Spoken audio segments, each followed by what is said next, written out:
பிரகாஷ், நான் தான் உங்க வைஃப். உங்க அம்மா எதுக்கு இவள இந்த வீட்டு மருமகன்னு சொல்றாங்க? என்னதெல்லாம்? அவன்கிட்ட ஏன் கேக்குற? நான் சொல்றேன் கேட்டுக்கோ. ஏன்னா நீ ஒரு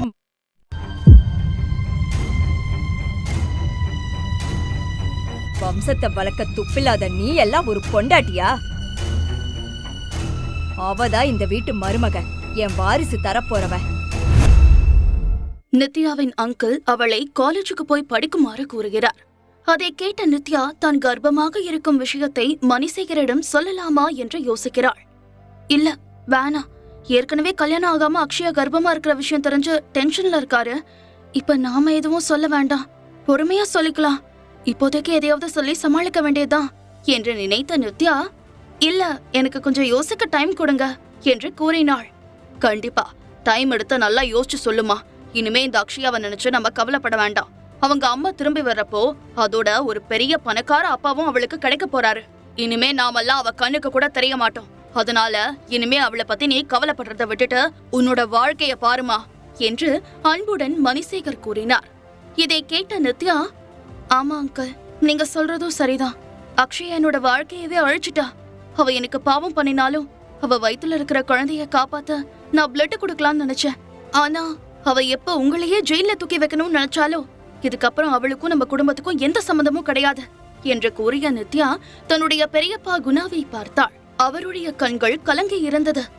குணாவின் உடல்நிலையில் முன்பை விட இப்போது நல்ல முன்னேற்றம் ஏற்பட்டிருக்கிறது. இப்போது அவர் எழுந்து உட்கார்ந்து சாப்பிட ஆரம்பித்திருக்கிறார். ஆனால் அவரால் இன்னும் சரியாக பேச முடியவில்லை. தன்னுடைய உணர்வுகளை கண்ணீரின் மூலமாகவே அவர் இப்பொழுது வெளிப்படுத்திக் கொண்டிருந்தார். அவரை பார்த்த நித்யா ஒரு டவலை எடுத்து அவருடைய கண்ணீரை மெதுவாக துடைத்து விட்டவள், சாரி பெரியப்பா, எப்ப அந்த அக்ஷயா கொஞ்சம் கூட மனசாட்சியே இல்லாம மணிசேகர் அங்கிள ஜெயில தூக்கி வைக்கணும்னு நினைச்சாலோ அப்பவே அவளுக்கும் நம்ம குடும்பத்துக்கும் இனிமே எந்த சம்மந்தமும் இல்லைன்னு நான் முடிவு பண்ணிட்டேன். நான் ஏதாவது தப்பா சொல்லிட்டேனா என்று அவள் கேட்டாள்.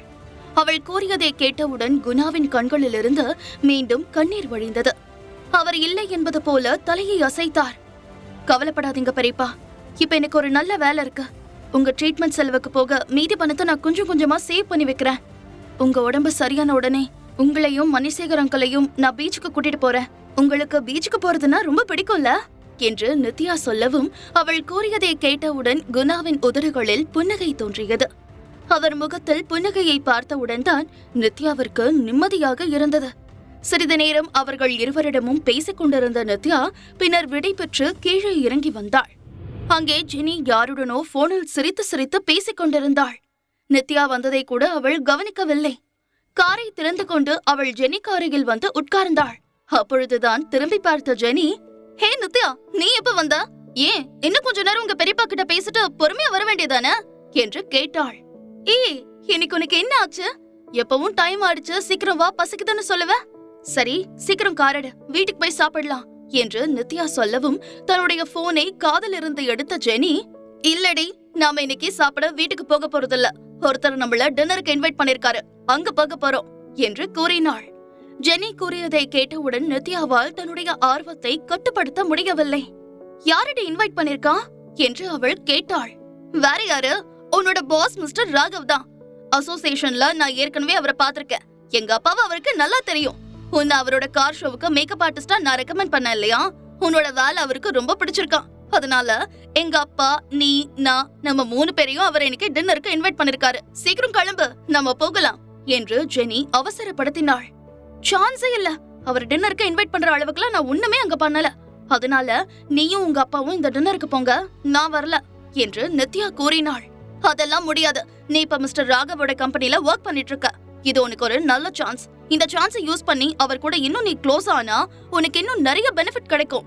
அது மட்டும் இல்லாம ஃபியூச்சர்ல அவர் உன்னோட பிரதர் இன் லாவா ஆக போறாரு என்று ஜெனி கூறவும் நித்யாவிற்கு இன்னும் தயக்கமாகவே இருந்தது. நித்யா யோசிப்பதை பார்த்த ஜெனி, இங்க பாரு நித்யா, மொத்தத்தெல்லாம் விட்டுடு. நான் கேக்குறதுக்கு மட்டும் பதில் சொல்லு. நீயும் வாழ மாஸ்க் மேனும் கல்யாணம் பண்ணிக்கிட்டு எந்த பிரச்சனையும் இல்லாம இருக்கணும்னு ஆசைப்படுறியா இல்லையா என்று கேட்டாள். ஆமா, நிச்சயமா என்று நித்யா உடனே பதில் சொல்லவும், அப்படி வாடி வழிக்க, அதுதானே இப்போ மனசுல பெரிய உறுத்தலா இருக்கு. நீயும் இப்ப எங்க கூட டின்னருக்கு வந்தனா அங்க மிஸ்டர் ராகவ் கிட்ட ரோஹித்தோட பாஸ்ட் லவ் பத்தி நம்ம டீடைல்டா கேட்டு தெரிஞ்சுக்கலாம். என்று ஜெனி கூறவும் வேறு வழியில்லாமல் நித்யாவும் உடனே டின்னருக்கு வர ஒப்புக்கொண்டாள். உடனே ஜெனி காரை ஸ்டார்ட் செய்து சிட்டியை விட்டு சற்று ஒதுக்குப்புறமாக இருந்த ஒரு பெரிய ரெஸ்டாரண்டை நோக்கி காரை செலுத்தினாள். அவள் காரை பார்க் செய்ய போகும்போது அங்கே இருந்த ஒரு லாவெண்டர் கலர் காரை ஜெனி பார்த்தாள்.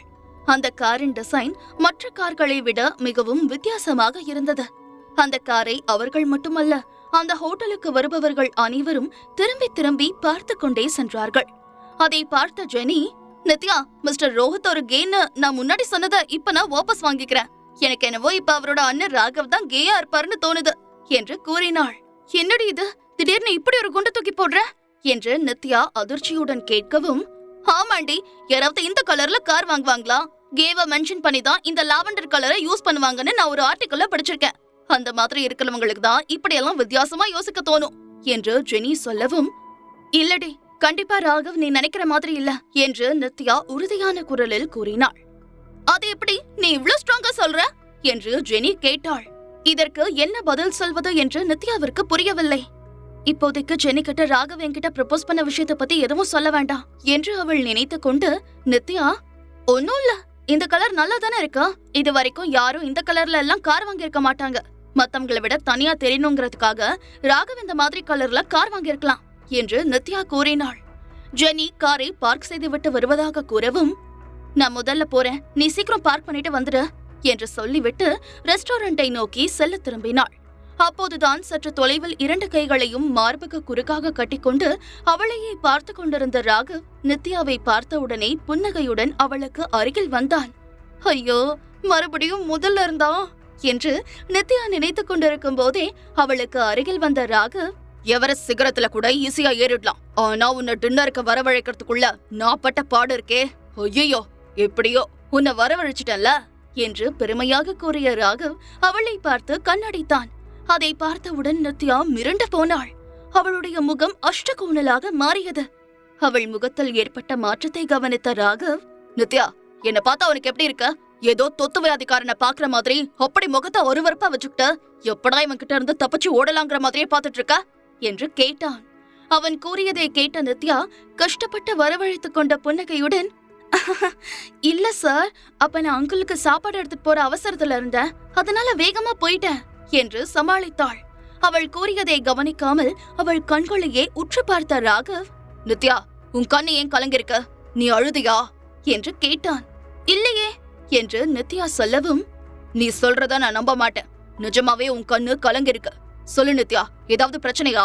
எதுவா இருந்தாலும் என்கிட்ட சொல்லு, நான் சரி பண்ணிடுறேன் என்று அவன் மிகவும் அக்கறையுடன் கேட்கவும், அப்படியெல்லாம் எதுவும் இல்ல சார், கார்ல வரும்போது கண்ணுல தூசி விழுந்துருச்சு, அதான் என்று அவள் சமாளித்தாள். இல்ல நித்யா, நீ போய் சொல்ற, உனக்கு ஏதோ பெரிய பிரச்சனை இருக்கு. உங்க பெரியப்பாவோட ட்ரீட்மெண்ட்டுக்கு பணம் தேவைப்படுதுன்னு நினைக்கிறேன். எவ்வளவு பணம் வேணும்னு சொல்லு, இப்பவே நான் உன் அக்கௌண்ட்டுக்கு டிரான்ஸ்ஃபர் பண்றேன் என்று ராகவ் கூறினான். அடடா, இவருக்கு தான் எவ்வளவு தாராள மனசு! இந்த மாதிரி பாஸ் எல்லாருக்கும் கிடைச்சிட்டா இந்தியா வல்லரசு ஆயிடும் என்று தன் மனதிற்குள் அவனை கிண்டல் செய்த நித்யா, ரொம்ப தேங்க்ஸ் மிஸ்டர் ராகவ். ஹாஸ்பிட்டல் செலவுக்கு என்கிட்ட பணம் இருக்கு. பெரியப்பா ரொம்ப கஷ்டப்படுறத பார்த்துட்டு என் மனசு ரொம்ப வேதனையா இருந்துச்சு, அதனாலதான் என் கண்ணு கலங்கிடுச்சு, மத்தபடி எந்த பிரச்சனையும் இல்ல என்று அவள் கூறினாள். அவள் கூறியதை கேட்டு ஒரு ஆழ்ந்த பெருமூச்சை வெளியேற்றிய ராகவ், நித்யா, உன் கதைய கேட்டதுல இருந்து என் மனசு எவ்வளவு கஷ்டப்படுது தெரியுமா? இந்த கடவுளுக்கு ஈவ இறக்கமே இருக்காதா? உன்ன மாதிரி ஒரு நல்ல பொண்ணுக்கு போய் இவ்வளவு கஷ்டத்தை கொடுக்கறாரே.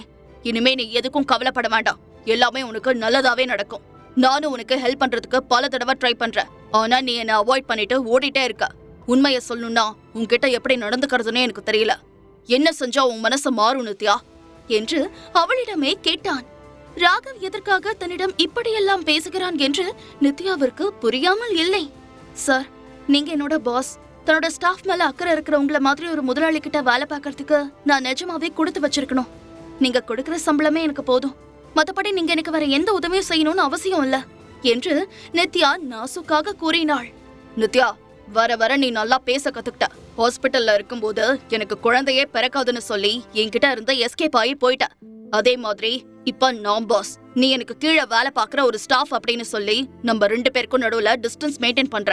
உன் இஷ்டப்படி நீ என்ன வேணா பண்ணு, உன் மனசு மாறுற வரைக்கும் நான் உன்னை விட மாட்டேன் என்று ராகவ் கூறினான். அப்போது, ஹலோ மிஸ்டர் ராகவ், என்று ஒரு ஆர்ப்பாட்டமான குரல் கேட்கவும் உடனே இருவரும் திரும்பி பார்த்தார்கள். ஜெனி தான் புன்னகையுடன் இவர்களை நோக்கி வந்து கொண்டிருந்தாள். அவளை பார்த்தவுடன் ஓடி சென்று அவள் கைகளை பிடித்துக் கொண்ட நித்யா, என்ன ஜெனி, உங்களுக்கு கால் பண்ணியா? அவர் வர லேட் ஆகுமா என்று கேட்டாள். தன்னிடமிருந்து சாமர்த்தியமாக தப்பித்து ஓடும் நித்யாவையே வைத்த கண் வாங்காமல் ராகவ் பார்த்து கொண்டிருந்தான். அவனை ஏற இறங்க பார்த்த ஜெனி, அப்பா முன்னாடியே வந்துட்டாரு நித்யா, உள்ளேதான் நமக்காக வெயிட் பண்ணிட்டு இருக்காரு, வா நாம உள்ளே போகலாம் என்று கூறியவள் நித்யாவின் கையை பிடித்து இழுத்துக்கொண்டு ரெஸ்டாரண்ட்டுக்குள் சென்றாள். சிறிது தூரம் சென்றவுடன் ஜெனி மெதுவாக தன்னுடைய கழுத்தை திருப்பி பின்னால் பார்த்தாள். அவளுக்கு பின்னால் வந்து கொண்டிருந்த ராகவின் கண்கள் நித்யாவின் மீது இருப்பதை கவனித்தவளுக்கு மிகவும் வித்தியாசமாக இருந்தது. அவள் ராகவுடன் நெருங்கி பழகியதில்லை என்றாலும் அவனை பற்றி ஜெனி கேள்விப்பட்டிருக்கிறாள். ராகவ் மற்றும் ரோஹித் இருவருமே இந்த இண்டஸ்ட்ரியில் ஒரு நல்ல அந்தஸ்தில் இருக்கிறார்கள். இருவருமே ஒருவருக்கு ஒருவர் சளைத்தவர்கள் கிடையாது. நித்யாவையே வைத்த கண் வாங்காமல் பார்த்து கொண்டிருக்கும் ராகவை பார்த்த அவள் மீண்டும் நித்யாவின் பக்கம் திரும்பி, ஏய் நித்யா, இந்த ராகவனை செமையா சைட் அடிக்கிறாருடி, தன்னோட வருங்கால பிரதர் வைஃபையே கரெக்ட் பண்ணலான்னு நினைக்கிறார் போல இருக்கு என்று ஜெனி கிசுகிசுப்பான குரலில் கேட்கவும் ஒரு ஆழ்ந்த பெருமூச்சை வெளியேற்றிய நித்யா, இங்க என்ன நடக்குதுன்னு எனக்கு ஒன்னும் புரியல என்று குழப்பத்துடன் கூறினாள். இதை கேட்ட ஜெனியின் கண்கள் உற்சாகத்தில் மின்னியது.